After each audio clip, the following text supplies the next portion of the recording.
This is the pharmacy number 3 of the Ethiopian Red Cross, and it is an example of the environment which the Ethiopian pharmacists work in. And we had a workshop regarding supply chain and quality, and they have great opportunities to reflect what we have trained, especially in the way they handle product, the way they store product, and that they keep inventories correctly.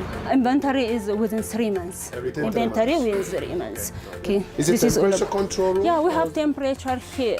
It measures humidity and temperature record every day. You record that every day? Yeah, we record every day. She took us around to see how they dispense drugs and see their stock management and to see the inventory management. She said they're already trying to make a big change. They were able to see their gaps. They were able to see how to organize their inventory, how to do their forecasting, how to transfer the learnings to the staff. The workshop based on awareness and capability.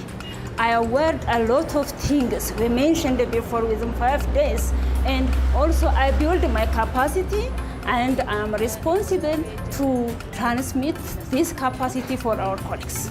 We committed to change based on the information that we get from the workshop.